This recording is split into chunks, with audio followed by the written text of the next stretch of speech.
Olá, meus queridos e amados alunos e alunas do curso de Agente de Investigação Confidencial e Reservada do SEDAIC Piauí Brasil. Continuando com nossa aula, a nossa disciplina de Direito Constitucional, hoje, nessa nossa quarta aula, nós iremos falar sobre a organização da Federação Brasileira. Inicialmente, dizemos que o Brasil é um exemplo de formação centrífuga da federação. As competências de um governo centralizador, que foram divididas entre a União, o Estado, o Distrito Federal e municípios. A Constituição Federal trata da organização dos Estados brasileiros a partir do seu artigo 18, onde ali dispõe que a organização política administrativa da República Federativa do Brasil compreende a União, os Estados, o Distrito Federal e os municípios, todos autônomos nos termos desta Constituição. A organização do Estado na Constituição Federal diz respeito ao Estado e Federação. Para que se possa compreender a organização do Estado, se faz necessário entender algumas definições. Bom, bem, o Estado é a nação politicamente organizada, enquanto que a nação trata-se da união em comunidade. Assim, nós podemos entender que este conceito é apenas sociológico.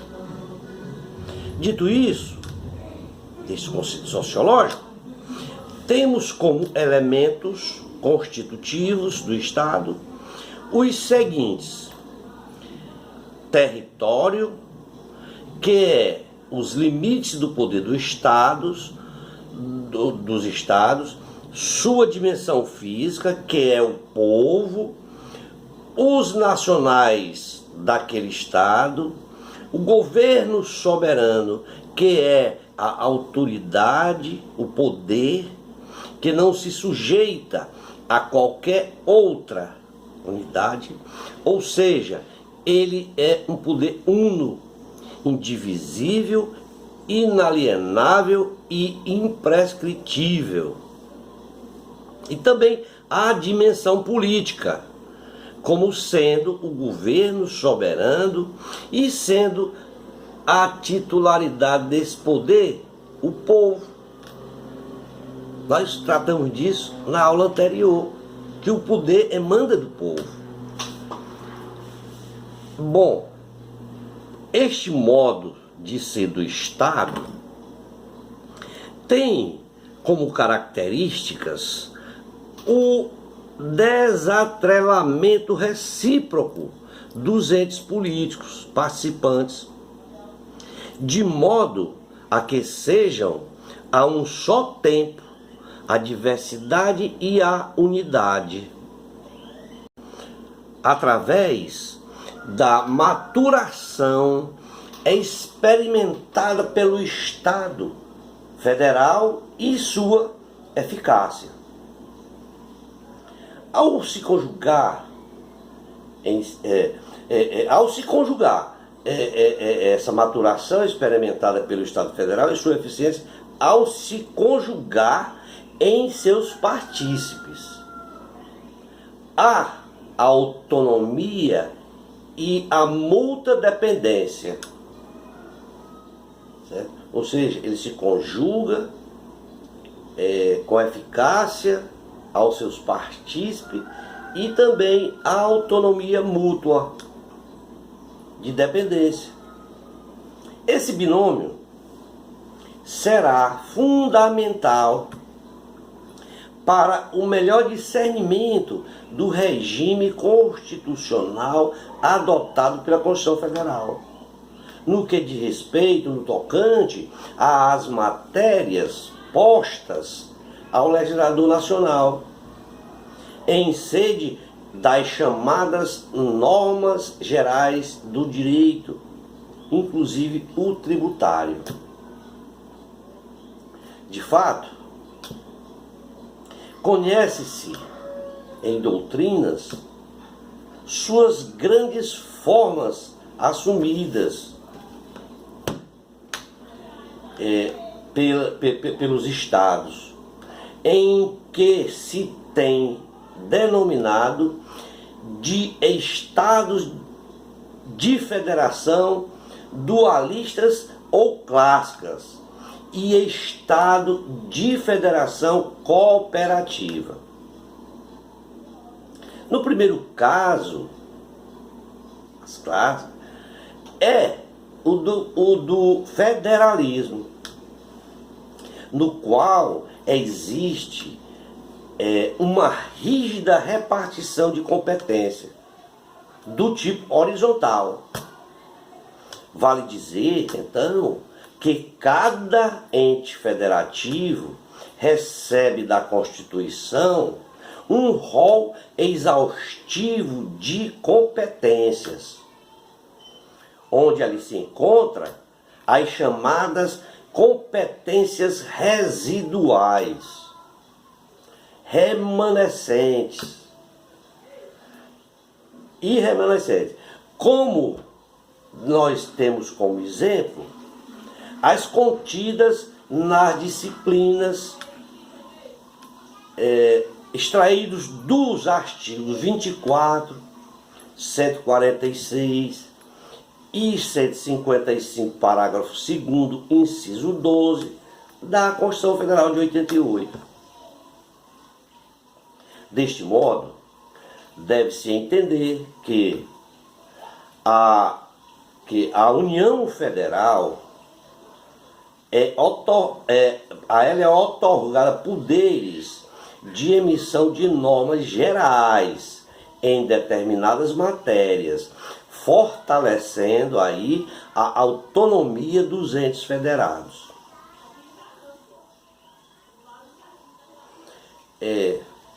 Com esse fortalecimento da estrutura central da União, fortalece também as políticas públicas, as políticas macroeconômicas e as macrosociais.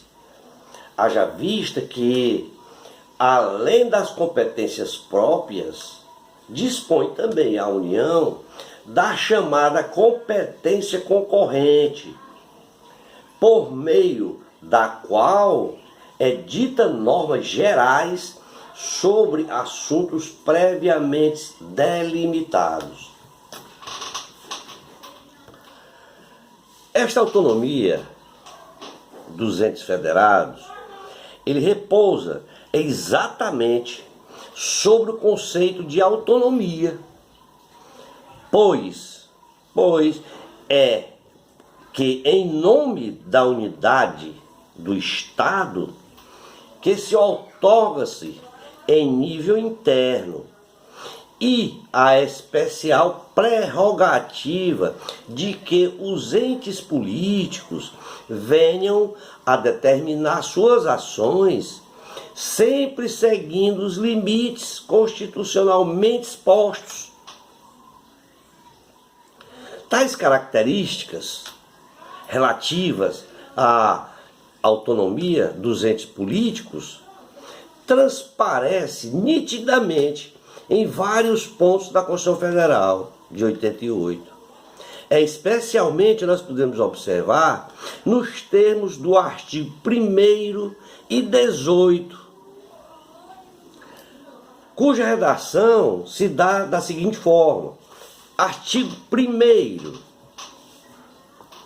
A República Federativa do Brasil formada pela união indissolúvel dos estados e municípios e do Distrito Federal, constitui-se em Estado democrático de direito e tem como fundamento 1. A soberania, 2. A cidadania, 3. A dignidade da pessoa humana, 4. Os valores sociais do trabalho e da livre iniciativa, 5. O pluralismo político. Já no seu artigo 18, a Constituição diz assim, a organização política administrativa da República Federativa do Brasil compete à União, o Distrito Federal e os municípios, todos autônomos nos termos desta Constituição. A distribuição constitucional de competências tem como pressupostos a autonomia dos entes federados e nos conduz ali as características da federação, apartando então esta forma de Estado daquelas outras politicamente centralizadas. Deste modo, aponta a doutrina o que seria a moldura do Estado Federal. Ela ensina a ser, da sua essência, a capacidade, como sendo a de auto se organizar, a de auto-organização, e que seja por meio da edição de suas próprias constituições, também que tenha a participação da vontade parcial na formação da vontade geral e a atribuições de funções efetuadas diretamente no texto constitucional federal. O que se observa ali é que este modelo traz a ideia da autonomia e da política administrativa. É isso que se vê nesses artigos e nesses preceitos. No tocante à atribuição de competências,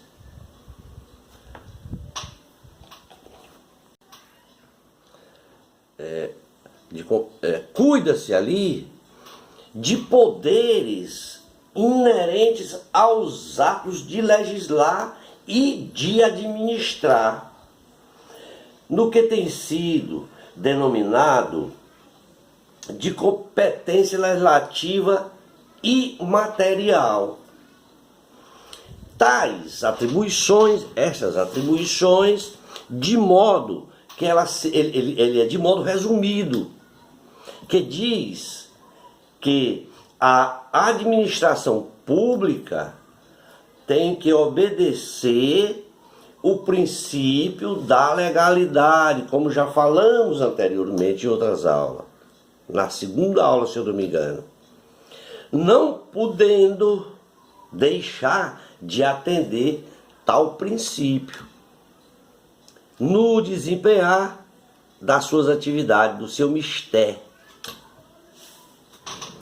No tocante às atribuições da União, temos ali um nível constitucional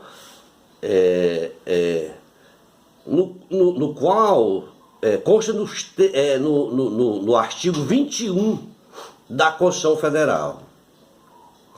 São caracterizadores da competência administrativa ou material. Já no seu artigo do artigo 21, né? Agora, já no seu artigo 22 da Constituição Federal, ela vem a tratar, esse artigo vem a tratar da competência outorgada a esse ente político como sendo uma competência legislativa, privativa. Já lá no artigo 23 da mesma Constituição de 88, vem a tratar da competência comum, autorizando ali o exercício de atribuições de desempenhos comuns às três esferas, ou seja, a esfera geral, regional e local. E, finalmente, nos termos do artigo 24 da mesma Constituição de 88, vem a tratar da competência concorrente, que consagra a União concorrer e legislar concorrentemente entre os estados, o Distrito Federal e os municípios. Aos municípios, temos que observar que a lei impõe-se a analisar o que preceitura está lá no artigo 30 da Constituição Federal de 88.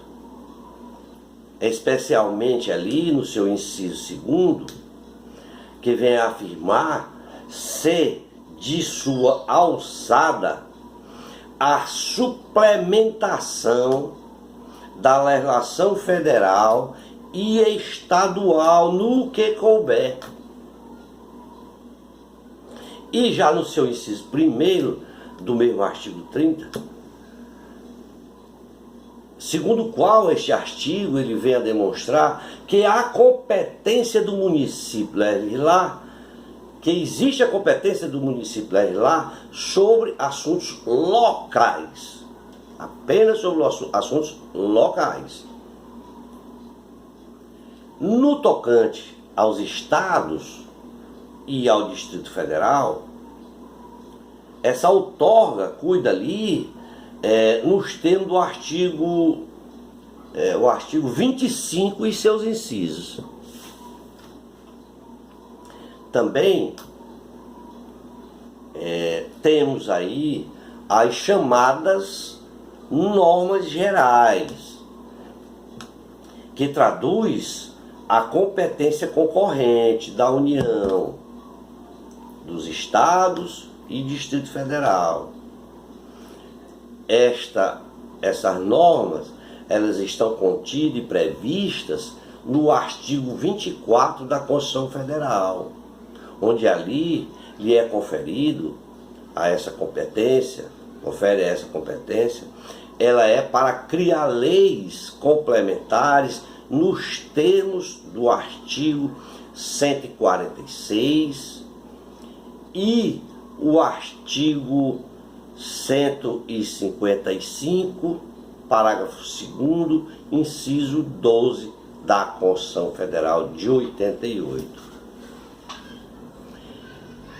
Vamos ficar por aqui. Em uma próxima aula, nós iremos dar continuidade à disciplina Direito Constitucional. Obrigado a todos, espero ter contribuído com todos vocês. Também, volto a repetir, peço que me ajudem, se inscrevam no canal, deem sua opinião, para que eu possa, em cima das opiniões, melhorar o conteúdo para vocês. Só quem ganha é vocês. Portanto, eu peço, inscrevam-se, deixem o seu like lá, clique naquele sininho para ser notificado, e de formas que agenda, se vocês estão me ajudando, por favor, façam isso e me ajudem. Muito obrigado e até a próxima aula.